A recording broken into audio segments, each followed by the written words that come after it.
Hello. I wanted to come back with another video that's maybe squarely out of left field, and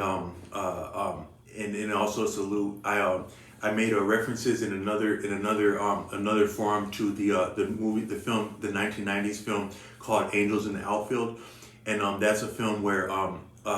angels are a boy is displaced and estranged from his own family and his own father, as I think his father might be his last living relative, and the boy is living in a foster home, and the boy is the boy would like to have a family. It played by the Joseph Gordon-Levitt in the brilliance of that person, and but the father is also, all the actors in that film are played brilliantly, and the boy asks his father, when may we be a family again? And the father says, like facetiously, when the angels when the Angels win the championship, the Angels being the local team in the film and in reality of that area where the film is set, and then they're having a lackluster or a very poor season as part of maybe a losing streak in the franchise over different years, but the father was saying that just to show how unlikely it would be that they would ever live as a family in what remains of the boy's childhood. And then because the boy makes a sincere wish based upon that input he was given, angels no less were dispatched to assist the team in actually having some kind of winning performance, to show how poor the team was, but also how dire the situation of this boy was in his desiring of having a family. But all I meant to say is that in this other space where I was posting, I say like a lot of things that could be considered out of left field, or maybe out of a training facility for space cadets, and then but in that film, the most brilliant scenes of, like, the most comical but also just the most endearing scenes are what some of the angels do in the outfield in that film. And so I want to say maybe the most angelic things that we may ever say or do or experience, may be somewhat equated to the backfield in baseball, no less than left field, like crazy stuff happening in left field. So I should almost maybe just call this channel Left Field, and anything I have to say left field. But I wanted to come with one out of left field with this one, which is that my understanding of the word genius, and the closest that I may have come to an actual genius, and then what I'm coming from that standpoint, and then also a salute to another YouTuber and influential person that I've had personal contact with, that I had sought out, and that experience, and some of some of what was around and a little bit behind that experience really made me appreciate this person as what may be the closest thing to an actual genius from how I'm gonna demonstrate this, which is that there's a book that I don't have the title right offhand, and I almost don't even want to cough it up because it's a really brilliant book as far as musicianship goes. But there is a book about the Beatles, and then their actual thought process, and how they came up with some of their ideas musically, and it talks about the principles of musicianship and harmony that they were aware of, that they were employing, and that they may or may not have been able to articulate, but yet how they actually understood and approached some of these principles that amounted to some of their musical brilliance, no less than some of the key changes they made, where sometimes they didn't, as the book describes, they didn't completely understand how keys are understood to function, or how they're labeled, but they could perceive and feel some of these maneuvers, and then with whatever background they had, or access to other musicians, they were able to figure out some of these maneuvers, and it came across in some of their best musical content. But it was also based on a rudimentary, if not just self-styled musicianship that was yet very effective, and we can feel them. But in that book, the author begins with a very poignant description of what may be called genius. And if I could locate, I have like probably more books than I know what to do with. But if I could locate that book and quote him on this passage, if you can find that book, it has, I don't have the title right offhand, but it's to do with the Beatles and then their songwriting craft principles. And I got it around Amazon. But this author describes that genius is, if we could reduce genius to the least common factor in what that word genius really does technically mean, and then also what its expression can mean when humans touch upon or come close to the vicinity of actually being accurately designated or appreciated as genius. The Beatles would be an example of that from his standpoint, in very in the most technical and straightforward sense, being that genius is simply the recognition of patterns or the transcendence of patterns, both those, to recognize patterns but also to dispense with patterns effectively and creatively, would be the most clear, concise definition of genius. But then I would almost add to that is that maybe a yet more concise appreciation of genius is to recognize and or employ value in a unique way, to maybe recognize value where value is being overlooked or misunderstood, engage with that with sincerity, effort, and esteem, and then have that amount to a beneficial outcome for oneself and or others equally, would be like my clearest approximation of genius.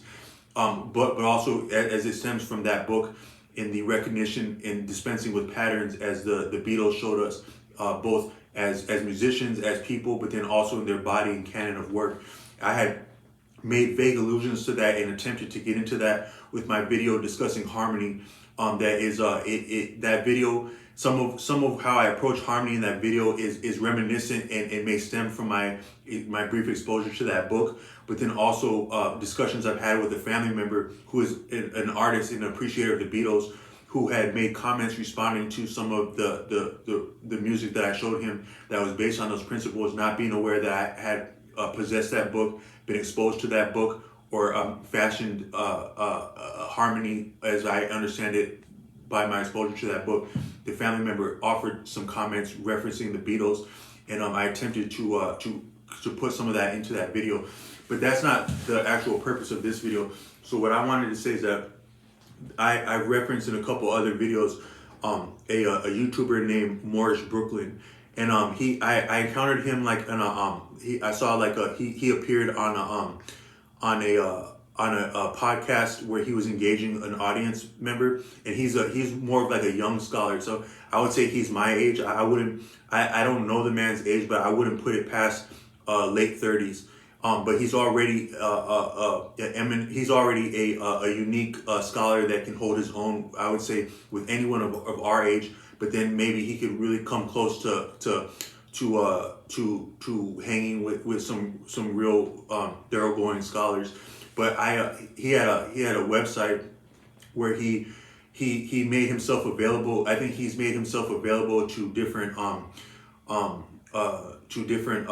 people who may seek out his consultation or insight, whether like traveling to see them traveling to him, or then meeting virtually like I did with him. And I don't mean to blast him with this, because I don't know how he would feel about traffic or promotion, whether that being positive or negative. People operate how they operate. But just to be honest, I'm citing the person Morris Brooklyn, and the reason I'm doing that is because I was thinking to myself, like what is genius? Now, I spoke with him for several long halves of a day in late 22, and I had pages of notebook questions that I had prepared for that, because I wanted to avail myself of the opportunity to speak with him. And then he comfortably and he respectfully engaged with all the questions that I had, and he offered a lot of insight. And then there were a couple of times in our conversation where there had been an overlap in background, where he asked me at one point he asked me if we got to discussing Eastern thought, and then we got to speaking about mantras. Now, mantras might be the most potent the most potent means of achieving anything of value and worth, and also the most enjoyable things to do that may be possible for a human being, from the standpoint of Arthur Avalon, and what he discusses as a mantra being a person fluent in a living active mantra, which it is a kinetic and living force, if you can appreciate it as the bounties and motion of sincere worship over time. A person who is versed in fluent with a mantra, who has developed siddhi or competence with a mantra, that person, as they possess that mantra and are possessed of that mantra, they possess all forms of joy. That right there shows how significant Arthur Avalon describes mantras, and then also my preoccupation with mantras being in the form of songwriting, as I approach that, as seeing that as not entirely different. And at one point, Arthur Avalon says that when we think about like journeying to like a holy destination, for like religious rites and purposes, I think there's a lot of that in India. There's even a place in India where people go there to have an auspicious death. I had seen that recently, as I thought that was very unique and poignant, and just in that film, in that video that I came across, they have different understandings of what death can mean, and how the outcomes and reverberations of our decisions, thoughts, and actions as human beings, how that plays into our transcendence, in coming into and transcending and dispensing with this present life, and how that also it affects our physical body, and then our lifestyle to that point, and even age, to where they recognize in this video. I'm going to go back through my my web history, and if I can see it in the last month, if I can find that video. But in that video, someone was describing how a child that hasn't reached like the age of maturity, like adolescence, a holy person, a person bit by a particular venomous insects, and then an ordinary person, how their actions and their essence at the point of transcending affect their physical body, and how that body is interned to the earth. As this person coming from this city in India, where they recognize the beauty and the value of a death and manner of death, just to show how. So that's an example of a holy destination. And Arthur Avalon explains that there have always been certain dangers attendant of traveling to holy destinations, and also to lose one's life while traveling to a holy destination, whether by misfortune or fortune, which that can actually be argued to be a fortunate death on certain senses from both angles, but that in these senses a person is blessed by going to a holy destination. But what Arthur Avalon says is that a person versed in a mantra, in a living fluent mantra that is auspicious, a holy destination is rather blessed by the appearance and the traffic of a person versed in a mantra, to give it a sense of how profound a mantra can be. So when I had spoke with this person, we got discussing mantras, and he asked me if I could actually name a mantra, if I'm familiar with an authentic mantra. And in the works of Arthur Avalon, at the back of, as a benediction of having come through a volume of one of Arthur Avalon's works, he actually conveys. The man had been a knight, an actual authentic knight from England, and then a justice presiding on the high courts of India in the late 19th century, and then had embarked on a scholarship with ascetics, hermits, sages, gurus, and translated as his personal preoccupation and passion outside of his justice duties, but also having a sense of propriety and eloquence from his training and education as a justice, lending that vocabulary and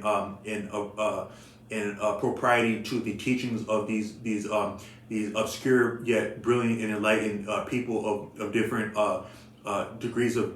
recognized eminence. and then translating them into a body of work that could be appreciated by both Indian and or Indian reared in the English language, but also he has Hindu texts, and then Hindi text, and then also a Westerner familiar with the English language as a bounty. But then he also has respect for the fact that there's limitations in him being not completely and totally reared of that culture. So there's certain blind spots and even maybe a degree of arrogance or appropriation that comes with that, and he recognized that, and that's why he titles the man's real name was Sir John Woodruff. Sir being the fact that he's an actual knight, and then John Woodruff being his surname, which was an affluent name, affluent family pedigree in England that afforded him that education in that life path. But he calls him he has the pseudonym of Arthur Avalon, which is a conglomerate or a homage to his different sources and input. Himself being only a node within that input, and then the greater identity of that input being the collaborative Arthur Avalon. But in the end of one of his works, he includes a benediction in which he confers the title, the noble title of Esquire, to someone who has actually done the work of coming through his volume of work and appreciating some of the insights he puts in there from his. I don't know if that would actually be authentic, if that would be recognized in a significant way by anyone, but according to this man who was conferred knighthood, in the end of the benediction of one of his books, he confers the title or the spiritual, at least the acknowledgement of Esquire, which is, I think, is a lesser noble rank in the older English and like maybe feudal rank system. However, if a person feels about that could be problematic in itself. But he would have had to do something arduous to receive the rank of knight, and so he's also acknowledging someone having worked through his books, where you actually can't get through his books directly because his books have a lot of vernacular, both English but also of Sanskrit and terminology that without a familiarity with it that increases as you engage with it, it's not intelligible because there's too much context to the terms being used and how they're being used together. But if you engage with it over time, you become more fluent with it and can get through it very smoothly. And so having done that, he confers the title of Esquire. But then also with that, he adds an actual mantra called the Gayatri mantra. And that mantra is reputed to a person who can actually pronounce that mantra and understand it in its essence. There are certain profound blessings and dimensions of such a person familiar with that, that come with that, the essence of that. And when I was speaking with this Morris Brooklyn, he was taken aback that I had been familiar with that mantra, but then he also recommended that it's much deeper to actually become fluent with it and understand what it is and what it's conveying than just simply to know the name of it or to be able to utter it as you initially come across it. And then he also asked another question there, which is that he asked me what my understanding of the word kid is. And then I had been familiar with a similar pedigree of learning that I think he comes from, where it's been described that a kid is a term for a baby goat, or for like an animal, or it's like a chattel term for like domesticated animals, the word kid. And that the more appropriate word for a human being is child, and that when you designate a human being a kid, there are you are invoking implications and nuances of that term that are part of the history of that term, that are maybe violent or just simply disingenuous and disempowering to a human being, even a human minor, to where it's not fitting or truly respectful to designate a human being a kid, and that the more dignified and suitable term would be child. And I had been exposed to that in different in some of my own scholarship, and so he was actually impressed and again a little bit taken aback that I was able to meet him there when he asked me that question. as having a similar background in maybe kindred interests, him and I, and then coming together intellectually in this conversation. But the reason I pointed him out is because he engaged with me, and then beyond that, he kept notes of all my questions, and then he got back to me within a matter of days with an email follow-up to what we had discussed, and he had went into great painstaking detail and also providing references and sources and future and further learning resources to all the dimensions of our conversation, including my own heritage, being from Southern Africa, citing insight about my people, which he hadn't been completely directly familiar with at our conversation. Yet he had done the diligence to look them up, and then empowering me commending me to become more and more familiar with my own heritage and certain names and spiritual practices of my own people that I may or may not be familiar with as perhaps my strongest stance and potential to win in life. And I bear a name from an authentic name from my people, and that had been challenging as a child, but then it amounted to some of the strengths that came from those challenges, but then later coming to appreciate the living energy of a name, not in a overbearing way, because each person's name is authentic to them and is unique and powerful to them. Sometimes having a simple name that's of the culture that you're in, or that it's easily pronounced, can be as beautiful and beneficial as having a more remote name or obscure name. So I want to say that there's value in all of our names. And like sometimes if I was just like meeting a woman at a club or something like that, I might like to have a name like Mike or Chris. You know, that might sound like really cool and smooth, and we can get on and do what we need to do and have fun without having a large backstory every time my name comes up. And it's kind of been like that with my life, where almost all throughout my life, each time I meet a person, I have to basically explain my background and heritage as soon as my name comes up, because it's like, you know, like it's like I have to explain myself about my name. So that's been challenging, but I still do appreciate my name. And then, but all I meant to say is that I was thinking, like, you know, a lot of us, we think about like I talked in another video about like having a family and having a child that favors you. And a lot of us, we feel like, you know, if we could have a piece of heritage in this life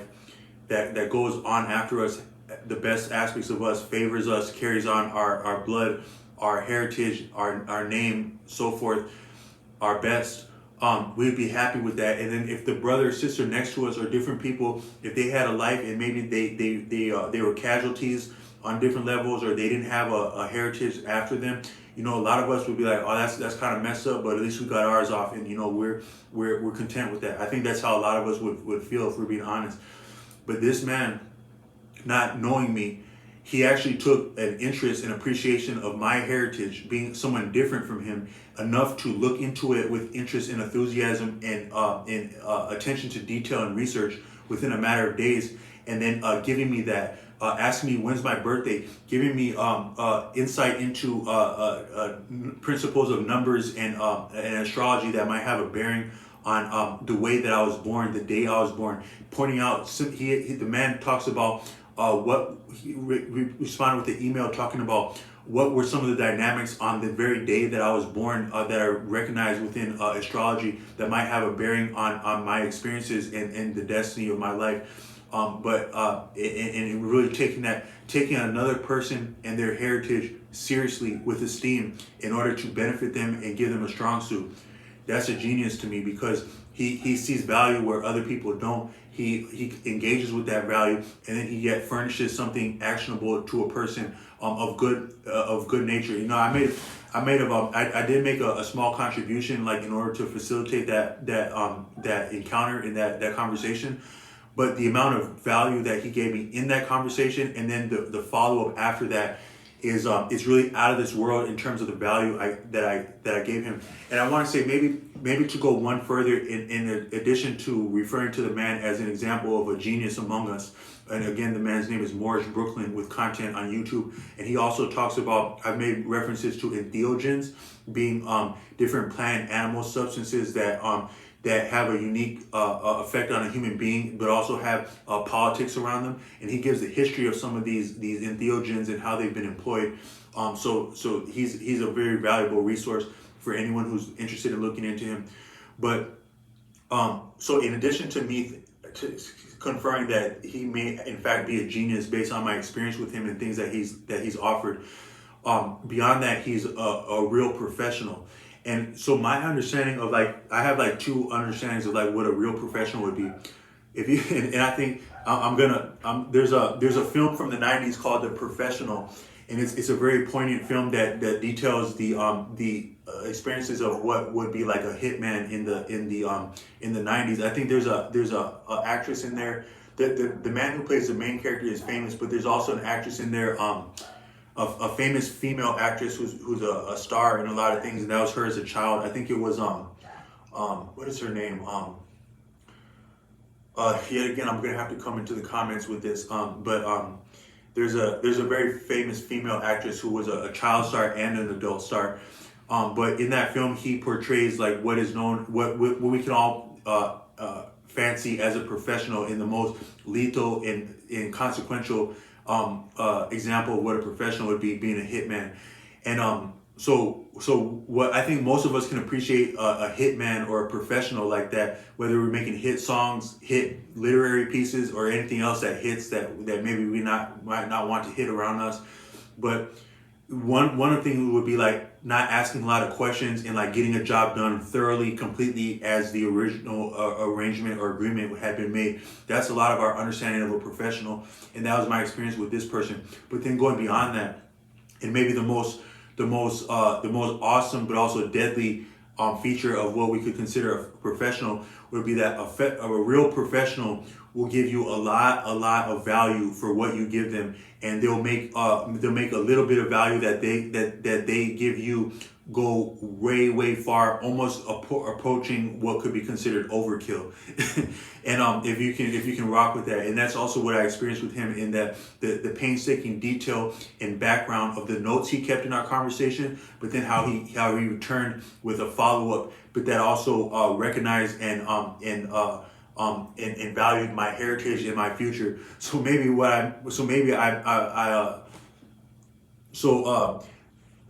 I messed around and came across a professional in that sense, engaging with me and my background and my future in all the ways that a professional might. But in this sense, it was positive, beneficial, and affirmative. Where if I had been maybe dishonest and came across a professional in a less auspicious manner, it might have been all the same as that, but in a way such that I wouldn't be here to make a video. So, but all I meant to say is that there can be a real genius and professional around us, and the geniuses and professionals, they recognize value and they engage with value and they furnish value in very unique ways that go way far and beyond what we could appreciate and what we have to offer, and they can work with a little bit to give us a lot. So I offer esteem and salute to him, and then all of us that let's be professionals.